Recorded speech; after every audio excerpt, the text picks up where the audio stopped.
Buenas noches, vamos a continuar con nuestro estudio de la carta a los Colosenses, siempre haciéndoles recordar, hermanos, hermanas, personas que me escuchan, que el propósito de este estudio no es que tú acumules conocimiento, que sepas más. El propósito de estudiar la palabra de Dios es ayudarnos a corregir todo aquello que Dios sabe que tenemos que corregir en nuestras vidas personales, en nuestras vidas íntimas. Y es por esa razón que estamos estudiando, porque queremos llegar a la estatura del varón perfecto, como dice la palabra de Dios, para que en todo Cristo sea glorificado, en todo lo que hagamos, hablamos y aún en lo que pensamos, miramos, etc. Entonces, ese es el propósito de estudiar la palabra de Dios, alimentarnos y fortalecernos y enraizarnos más cada día en la fe del Hijo de Dios, que murió por cada uno de nosotros, nos salvó, pero que Él tiene que ejercer ese señorío en la vida de cada uno de los que decimos que somos sus hijos. También recordar, hermano, estar orando por todos los enfermos que hay en nuestra iglesia, los enfermos que hay alrededor del mundo y también por aquellos que han perdido sus seres queridos, que el Señor traiga consuelo a sus vidas para que ellos puedan seguir adelante. Oremos. Padre, nos ponemos en tus manos. Ayúdanos a reconocer la necesidad que tenemos de una dependencia total de usted. Padre, gracias porque nos deja su palabra, como dijo el salmista. Lámpara es a mis pies tu palabra y lumbrera a mis caminos. Que en realidad, Señor, tu palabra pueda ser puesta por obra cada día en nuestro diario caminar y en el viaje de la vida, Señor, hasta que lleguemos a su presencia. Le pido, Padre, que usted hable a nuestros corazones, que usted supla nuestras necesidades, que usted fortalezca, Señor, y nos permita, Señor, a través del estudio de tu palabra, conocerlo más y confiar más en usted totalmente. Le pido por cada miembro de esta iglesia, por cada familia, Señor, y la comunidad como iglesia. Le pido por los enfermos, Padre, que usted sea con ellos, que usted tenga misericordia de ellos, Padre, y pido que usted traiga consuelo en aquellos que han perdido a un ser querido, Padre. Ayúdanos, Padre, háblanos a través de tu Espíritu Santo. En el nombre de Cristo Jesús. Amén. Estamos viendo, hermanos, ahora el tema, el pecado del hombre y la ira de Dios. Los versículos en los cuales nos vamos a estar basando es Colosenses 3, 5 y 6. Voy a dar lectura. Dice, haced morir pues lo terrenal en vosotros, fornicación, impureza, pasiones desordenadas, malos deseos y avaricia, que es idolatría.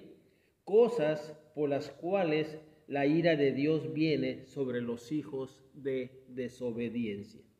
Entonces el tema, el pecado del hombre y la ira de Dios. Jesús usó fuertes figuras al exhortar a la gente a rechazar el pecado. Y una de estas figuras la tenemos en Mateo 5, 29 al 30. Mateo 5, 29 al 30. Vayamos al Evangelio de Mateo, hermanos. Busquemos los versículos 29 y 30. Dice de la siguiente manera. Por tanto, si tu ojo derecho te es ocasión de caer, sácalo y échalo de ti. Pues mejor te es que se pierda uno de tus miembros y no que todo tu cuerpo sea echado al infierno. Y si tu mano derecha te es ocasión de caer, córtala y échale de ti. Pues mejor te es que se pierda uno de tus miembros y no que todo tu cuerpo sea echado al infierno. Entonces, tenemos que entender, hermanos, la seriedad del pecado en nuestras vidas. Y esta figura que Cristo nos hace, hermanos, habla claramente de la disciplina que usted y yo debemos de tener en nuestra vida, en nuestra familia, pero también en nuestra iglesia. Y vemos que cuando el pecado, hermano, contamina a uno de los miembros, el Señor Jesús es drástico y dice, córtalo, Si tu ojo te es ocasión de caer, sácalo. ¿Cómo podemos entender esta figura? Nadie quiere perder un miembro de su cuerpo. Nadie. Sí. Pero viene lo extremo. Si llegado un momento, ese miembro de mi cuerpo pone en peligro al resto de mi cuerpo, hermanos, y vamos a compararlos con gangrena o con un cáncer, hermanos. Cuando uno de sus miembros físicamente, literalmente, hermanos, tiene gangrena, como el pie diabético, hermanos, que le tienen que mochar un dedo, un pie, una pierna, y lo hacen para salvar su vida. Entonces es preferible, hermanos, cortar ese miembro para que ese miembro no contamine al resto del cuerpo. Sí. Así de drástico es, hermanos, permitirnos el pecado en nuestras vidas. Sí, permitir el pecado.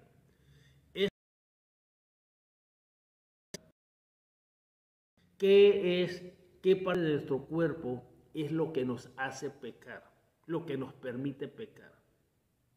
Pueden ser tus manos, pueden ser tus pies, pueden ser tus ojos, etc. Y Cristo dice, si no puedes controlarlo, si ese miembro va a hacer que todo tu cuerpo se contamine, dice, córtalo.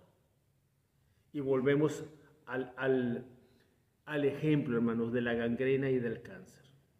Para salvar la vida del paciente hay que sacar el cáncer del órgano donde esté.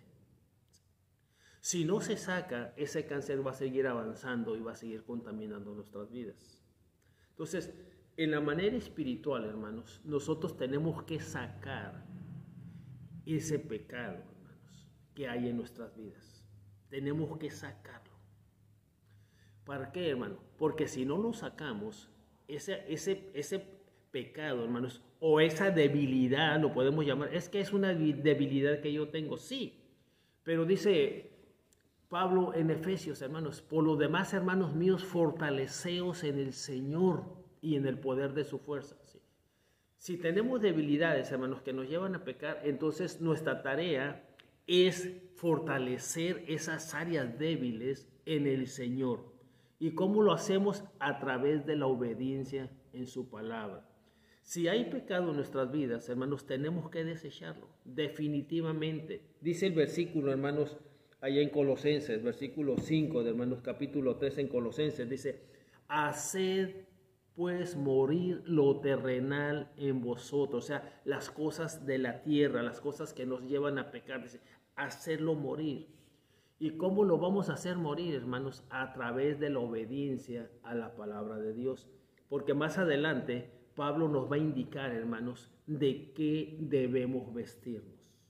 Hay cosas que tenemos que dejar. En este caso, hermanos, si el pecado nos puede llevar a la muerte, porque dice la Biblia, hermanos, este versículo de Romanos 3:23 lo usamos para los inconversos. Recuerden que la palabra de Dios fue escrita para los cristianos, para los hijos de Dios. Porque la paga del pecado es muerte. Así. Si eres cristiano y persistes en pecar, recuerda, hermanos, el ejemplo de Pablo en 1 Corintios 5, de aquel hombre, de aquel hijo que le había quitado la mujer a su padre. Pablo dice, quitad al que hizo tal cosa del medio de vosotros, ¿sí? Cortar un miembro. Es necesario, hermanos, a veces cortar un miembro que vive en pecado para que no contamine al resto del cuerpo que es la iglesia. Y muchas veces en la vida como iglesia, hermanos, nos damos el lujo de permitir y saber que hay pecado en medio de nosotros y no lo quitamos. Porque bien, hermanos, apelamos al amor. ¿Sí? No, pobrecito, no, que esto. La Biblia dice, hermanos, que cuando un miembro persiste, escuche bien, persiste en pecar, debe ser quitado del medio de nosotros. Y eso es, hermanos, una disciplina que no hacemos porque apelamos el amor. Pero cuidado, hermanos, cuando usted y yo apelamos a ese tipo de amor. Porque el amor de Dios, hermanos, no solapa el pecado, no permite el pecado. Y recuerde lo que dice en Hebreos, hermanos. Al que tomo por hijo, yo lo disciplino. ¿Sí? Hay pecado, hay desobediencia, tiene que haber disciplina, hermanos. Pero hoy, en aras del amor, hermanos, no podemos ser tan duros con la persona, no podemos, no, hermanos. Volvemos a las enfermedades físicas, hermanos. ¿A cuántas personas no les han mochado miembros de su cuerpo, pero para salvar sus vidas? ¿Sí?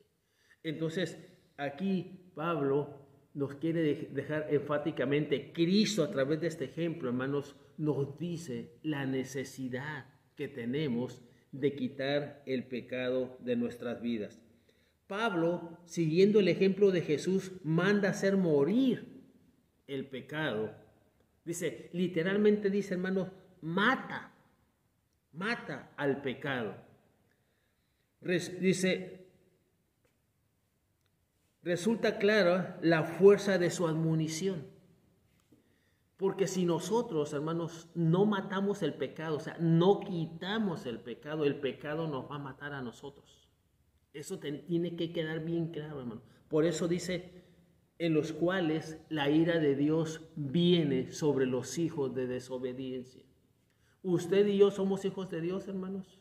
Usted y yo no obedecemos, entonces el castigo de Dios viene sobre aquellos hijos que persisten en vivir en pecado.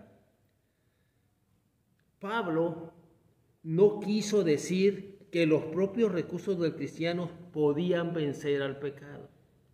Usted y yo no podemos vencer al pecado. ¿Sí? Usted y yo somos incapaces de vencer al pecado. Quiero leer un poquito en Romanos 7, hermanos, donde Pablo, Romanos 7, donde Pablo, hermanos, habla acerca de esta lucha tan conocida, donde dice, hermanos, miserable de mí, ¿quién me librará de este cuerpo de muerte? Sí. Y la respuesta, hermanos, usted y yo tenemos un cuerpo que heredamos una naturaleza de muerte, una naturaleza pecaminosa. Y Pablo dice, ¿quién? Miserable. ¿Hasta dónde, hermanos, el pecado lleva la vida del ser humano? A una miseria. Y Pablo dice, miserable de mí, sin esperanza. ¿Quién me librará de este cuerpo de muerte? ¿Sí? Pecado equivale, hermanos, el resultado es muerte. Dice en el versículo 25, gracias doy a Dios por Jesucristo, Señor nuestro. ¿Sí? Usted y yo, hermanos, no tenemos el poder para vencer el pecado. Usted y yo necesitamos reconocer el señorío de Cristo en nuestras vidas. Cuando usted y yo reconocemos ese señorío, hermanos, entonces Cristo comienza a hacer la obra en nuestras vidas, comienza a fortalecernos. Y dice en el 8.1, Romanos 8.1, ahora pues ninguna condenación hay para los que están en Cristo, están en Cristo. ¿Qué tan importante, hermanos, es que usted y yo estemos en Cristo, hermanos? Caminemos con Cristo, vivamos en Cristo, hermanos, sigamos a Cristo y sirvamos a Cristo. Esto es bien importante, hermanos. El estar en Cristo. Si somos honestos, ¿cuántos de nosotros hay momentos, hermanos, en nuestras vidas que ni siquiera lo tomamos en cuenta? Hay cosas que tú quieres, hermanos, que yo quiero, que nosotros queremos, y nos olvidamos de ese señorío y nos rebelamos, hermanos. Y nosotros decidimos sin tener en cuenta a Cristo. Dice, ahora pues ninguna condenación hay para los que están en Cristo Jesús, los que no andan, escuche bien, ¿para quién no hay condenación? Para los que no andan conforme a la carne, sino conforme al Espíritu. ¿Cuál es tu manera de vivir? ¿Cuál es mi manera de vivir? Usted y yo solamente podremos vencer el pecado, hermanos, estando en Cristo. Esto nos lleva a Juan 15, hermanos, a la parábola de la vid.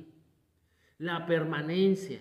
Todo el que en mí permanece, este lleva fruto, dice, y yo lo limpio. Cuando usted y yo permanecemos en Cristo, hermanos, a través del estudio de su palabra, a través de la oración, hermanos, y la guía del Espíritu Santo, el Señor Jesús nos limpia, corta aquellas ramas, hermanos, que no permiten que demos un fruto de excelencia.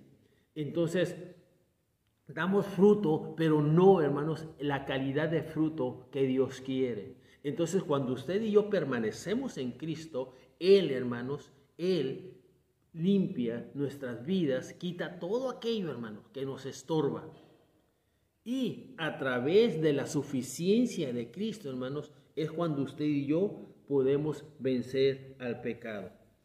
El poder por el cual el cristiano puede matar al pecado viene de Cristo, con quien Él ha muerto. Con Cristo estoy juntamente crucificado. ¿Sí? Pablo lo reconoció, Pablo lo vivió, lo experimentó. Ya no vivo yo. Si alguno quiere venir en pos de mí, niéguese a sí mismo, tome su cruz cada día y sígame. Pablo vivió esta experiencia. Ya no vivo yo. ¿Cuántos de nosotros, hermanos, no hemos muerto, no nos hemos crucificado con Cristo? ¿Cuántas áreas de nuestras vidas, hermanos, todavía no están sometidas al señorío de Cristo? Es en esas áreas, hermanos, donde tú y yo tenemos que matar, hacer morir lo terrenal en nosotros. ¿Cuántas veces nuestros caracteres, hermanos, nuestras maneras de ser, nuestra manera de entender nos causa problemas los unos con los otros? Y si los demás, hermanos, no piensan como yo o no aceptan lo que yo quiero, entonces yo me separo de ellos. ¿Sí? Porque no piensan como yo. Déjame decirte una cosa, hermano, hermana. Nadie tiene que pensar como tú. Nadie tiene que pensar como yo. La Iglesia Bautista La Nueva debe de pensar como Cristo. Porque dice Pablo, mas nosotros tenemos la mente de Cristo. ¿Y a dónde pues queremos, hermanos, que la gente piense como nosotros? Por querer, hermanos, que los demás piensen como tú y acepten nuestras ideas, tenemos tantos problemas, hermanos. Tenemos tantas situaciones difíciles porque no pensamos, ¿sí?, como tú, porque no piensan como yo. No, hermanos, usted y yo, la iglesia, debe pensar como Cristo. ¿Y cuál es el pensamiento de Cristo? Que nos amemos los unos a los otros como Él nos ha amado. Que cumplamos, hermanos. Señor, no te pido que los quites del mundo. No son del mundo, pero están en el mundo. Y así como tú me enviaste al mundo, yo los envío a ellos al mundo. Y no pido solamente por eso, estoy hablando de Juan 17, hermanos, en la oración intercesoria. Y no pido solamente por estos, escuche bien, hermanos, sino por aquellos que han de creer por la palabra de estos. La palabra que hemos recibido, hermanos, esa es la misión nuestra. De hecho, la iglesia debe crecer más ahora en la pandemia, hermanos, que cuando teníamos cultos presenciales. ¿Por qué? Porque la iglesia, usted y yo debemos de llevar la palabra de Dios a nuestros vecinos, a nuestros familiares, ¿sí? Es allá donde vives, es allá donde trabajas, es allá donde estudian tus hijos, donde está el trabajo, donde está la obra. Pido por aquellos que han de creer por la palabra de estos. Esa es nuestra misión. Alguien me dijo, pastor, tenemos que luchar porque la Iglesia Bautista La Nueva siga, no desaparezca. ¿Por qué va a desaparecer la Iglesia Bautista La Nueva, hermanos? La única manera en que va a desaparecer es que tú no hagas nada. Es que tú no cumplas con tu parte de la gran comisión. Porque la gran comisión es para todos. Entonces, hay pecados de omisión, hermanos. Y un pecado de omisión es que tú como miembro particular, hermanos, no estés compartiendo a Cristo con los demás, donde quiera que estés, donde quiera que andes, donde quiera que trabajes, etc. Hoy más que nunca, hermanos, el Señor ha echado a la iglesia fuera de los edificios. Hoy más que nunca. Porque la iglesia, hermanos, se refugió dentro de los edificios. Y la orden, hermanos, desde hace 2021 años, ir y predicar el evangelio. Ir es dejar los templos, es dejar los edificios y salir a la comunidad con este mensaje. Así que si tenemos un pecado, hermanos, es un pecado de omisión. El no salir. Bueno, hermanos, ahora el Señor nos echó para afuera. Y si aún así tú no entiendes, hermanos, no pido por estos, sino por aquellos que van a creer por la palabra de estos. Eso es bien importante, hermano. Es tu tiempo de predicar, es tu tiempo de testificar, es tu tiempo de ser testigo de Cristo. Como dice el himno, testigo de Cristo quiero ser por doquier. Si Cristo conmigo va, yo iré. Bueno, hermanos, Cristo está allí. Nunca te dejaré, nunca te desampararé. Entonces es imposible que la iglesia desaparezca, porque Cristo está allí. Y lo único, hermanos, que tenemos que hacer es reconocer el señorío, la autoridad que Él tiene sobre nosotros y empezar a hacer la obra de evangelismo. Recuerden las palabras de Pablo. Ay de mí si no predico el evangelio, porque me es impuesta necesidad. ¿Cuál era esa necesidad, hermanos? El amor por los perdidos. Pablo fue un hombre que amaba la segunda venida de Cristo, porque él, hermanos, siempre llevó el evangelio donde nunca se había predicado el evangelio. Entonces, tenemos que entender esto, hermanos. Cuando hay pecado en nuestras vidas, el Señor no nos puede usar. Por eso Pablo habla a los colosenses, hermanos, y les dice, hagan morir lo terrenal en vosotros. El pecado en su propia vida, en un sentido, cada cristiano vive dos niveles. Cada cristiano vive dos niveles o en dos mundos. Por una parte, vive en un mundo donde domina el pecado, con tremendo poder. Por otra parte, el cristiano experimenta un reino en el cual reina la justicia, porque el cristiano ha muerto con Cristo. Ha sido levantado por el poder de Dios a nueva vida.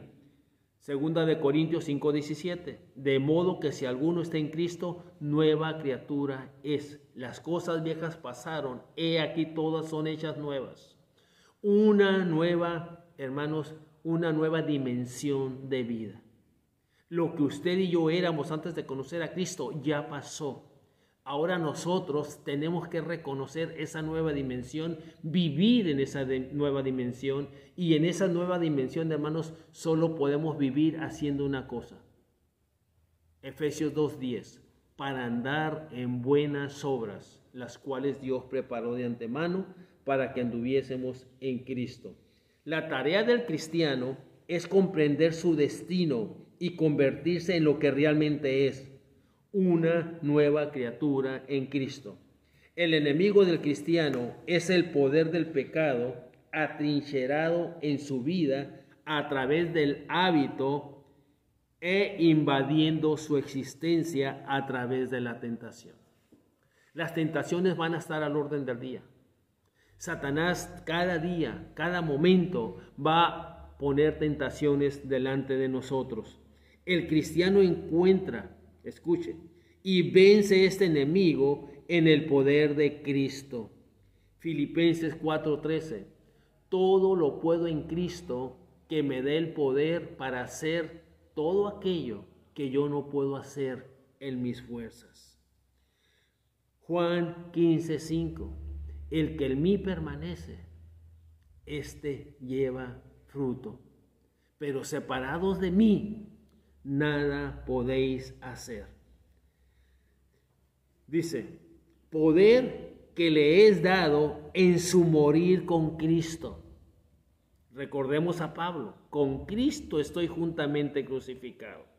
Cuando usted reconoce esa muerte, hermanos, en Cristo, entonces Cristo empieza a vivir en ti. Todas las personas están muertas en pecado. Colosenses 2:13 dice de la siguiente manera, hermanos. Colosenses 2:13.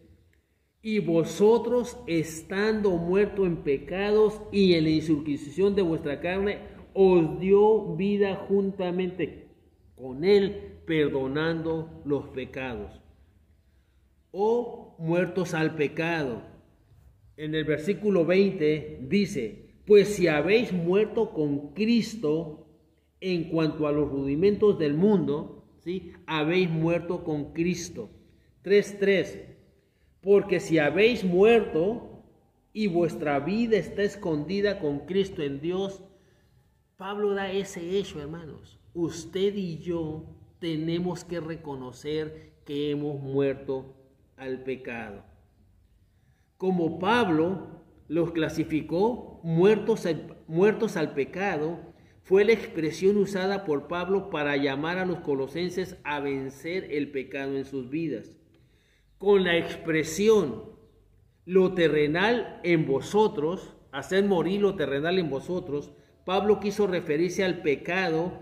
El contenido de este verso es muy similar al de Romanos 6:13, en el cual Pablo habla de los miembros o lo terrenal como los medios de expresión del pecado.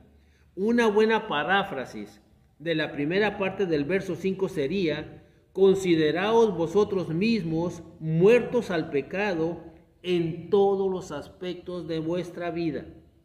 Considerémonos muertos al pecado en todos los aspectos de nuestra vida. Para que el creyente pudiera hacer lo que Pablo le mandaba, tenía que identificar el pecado en su propia vida. Y es allí, hermanos, donde nosotros necesitamos hacer un autoanálisis, ¿sí? ¿Por qué nos mandamos a hacer análisis?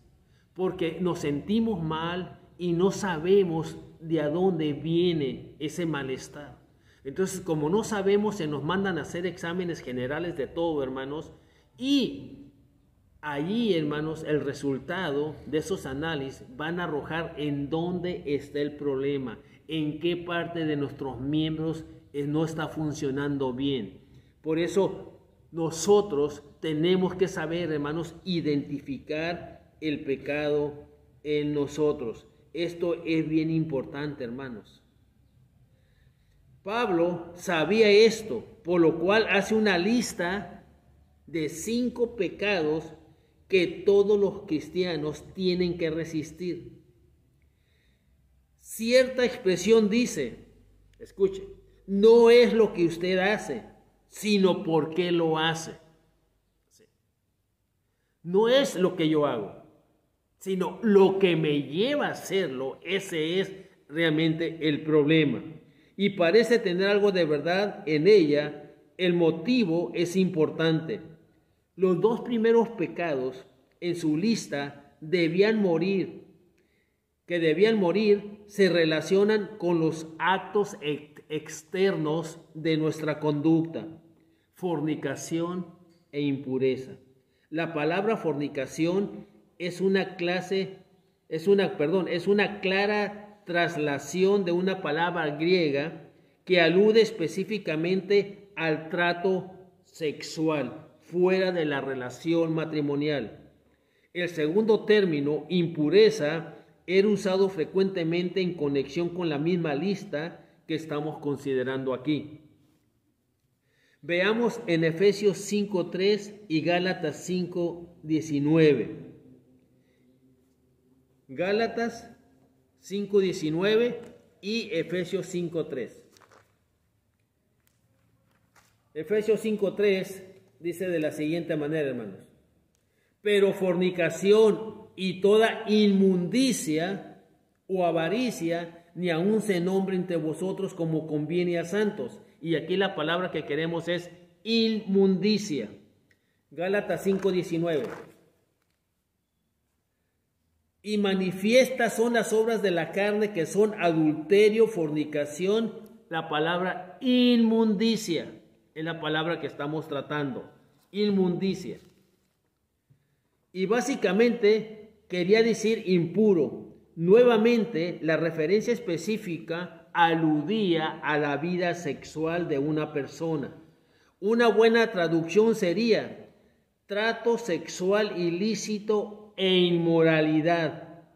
Mucha gente de nuestro mundo describiría la posición de Pablo como anticuada y puritana. Pero el hecho es que la posición de Pablo no era popular ni en su propio tiempo. Pero la generalidad de los hombres creía que sus deseos sexuales no debían ser controlados, sino satisfechos sin restricciones. Pablo adopta una posición que iba precisamente en contra de la índole de la enseñanza y la práctica populares en el mundo helenístico. La prostitución florecía abiertamente, la desnudez era común, la homosexualidad era aceptada en muchos círculos como un modo de vida, y la restricción de las relaciones sexuales al matrimonio era considerada innecesaria y contraria a la naturaleza. En otras palabras, hermanos, ¿somos seres sexuales? Pues vamos teniendo libertad en la sexualidad. ¿Sí? O sea, Dios, hermanos, vamos a ver que Dios simplemente, hermanos, encerró la relación sexual del ser humano, hombre y mujer, dentro de la esfera del matrimonio. Dios sabía, hermanos, Dios sabía lo que hizo con nosotros. Dios supo cuando nos dio sexualidad, pero todo tiene su tiempo, hermanos, y tiene un lugar donde hacerse. Y Dios es un Dios de orden, hermanos. Y Dios encierra la relación sexual, hermanos, dentro del matrimonio.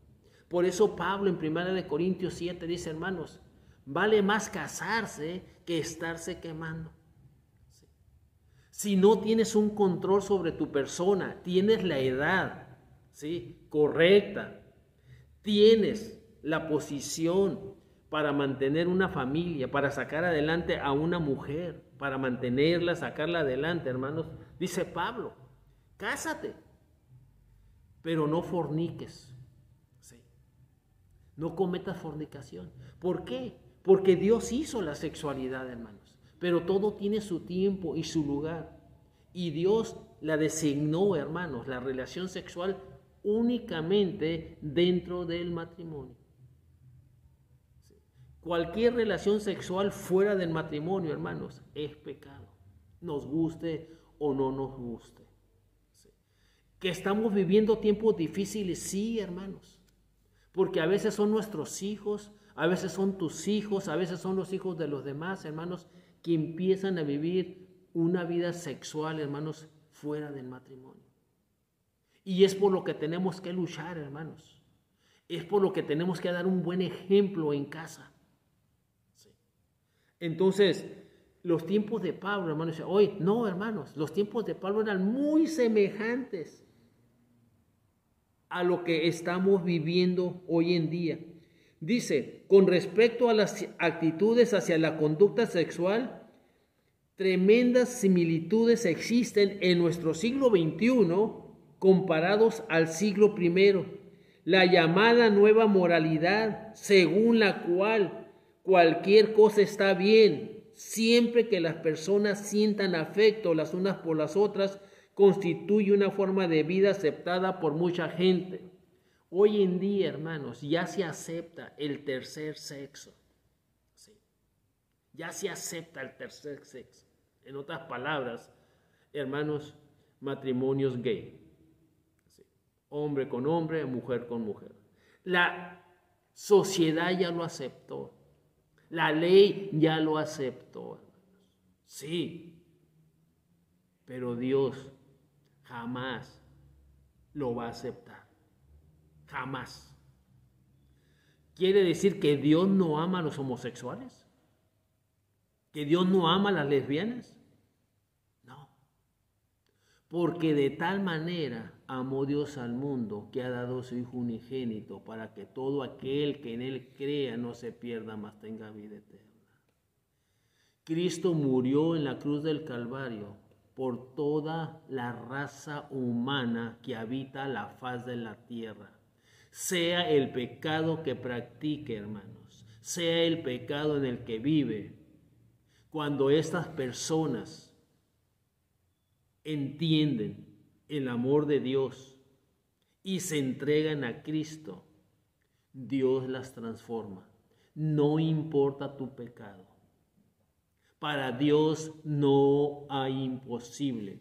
La gracia de Dios alcanza al más vil pecador. La misericordia de Dios te da ese regalo. En lugar de juicio, Él te ama. Pero Él espera, hermanos, que estas personas, Dios espera que estas personas entiendan que cuando nos entregamos a Él, dejaremos de vivir el estilo de vida que nos llevaba a la muerte. Y Dios nos da un nuevo principio, un nuevo comienzo. Y en ese nuevo comienzo, en esa nueva transformación, hermanos, la gente va a ver el poder salvador de Dios, hermanos, en la transformación de los peores pecadores sobre la faz de la tierra, en convertirse, hermanos, en luz en medio de las tinieblas. Pero Pablo, bajo la dirección del Espíritu Santo, pone toda la vida del cristianismo bajo el señorío de Cristo. Esto significaba que las relaciones sexuales fuera del matrimonio constituían pecado para los creyentes. El pecado trae distorsión, destrucción y muerte en las relaciones humanas. El pecado sexual no es una excepción. Hermanos, que Dios nos dé sabiduría para poder entender esto. Que Dios nos dé sabiduría como creyentes en particular, como creyentes en la familia. Porque recuerde, el pecado no empieza en la iglesia, el pecado empieza en nuestros hogares. Es lo que permitimos y es lo que a veces no nos atrevemos a quitar. Y si no lo quitamos en nuestros hogares, hermanos, entonces el pecado llega a la iglesia. Y si nosotros no nos atrevimos a quitar el pecado en nuestros hogares, entonces es muy triste, hermanos, cuando el pecado se evidencia en la vida de la comunidad de la iglesia, donde la iglesia tiene que actuar. Y ya lo hemos vivido, hermanos. Usted me entiende, hermanos, ya hemos encarado y hemos tenido que dar de baja a miembros que vivieron en pecado, hermanos, sexuales, en pecados de inmoralidad. Y tristemente, hermanos, tuvimos que dar de baja a estos miembros que no aceptaron la disciplina, hermanos. Pero como iglesia tuvimos, hermanos, que hacer lo que la palabra de Dios dice. Y Pablo dice, hermanos, allá en 1 Corintios 5, quitad del medio de vosotros el quitar a ellos. Y escuche bien, para que Satanás destruya su cuerpo, pero su espíritu sea salvo en el día del Señor. Parte de la disciplina, hermanos, a veces es cortar miembros de la membresía de la iglesia si persisten en pecar. Y dice ahí, Satanás va a destruir sus cuerpos para que su espíritu sea salvo en el día del Señor. Pero ¿qué pasa, hermanos, si no ejercemos esa disciplina? Entonces nosotros somos solapadores de pecado. Y sabe, hermanos, cuando solapamos el pecado, sea en tu casa, sea en mi vida, sea en la vida de la iglesia, el Señor siempre traerá juicio sobre nosotros. Hermanos, espero que entendamos y que empecemos a corregir y que a través del estudio busquemos la santidad sin la cual nadie verá a Jehová. Que Dios les bendiga.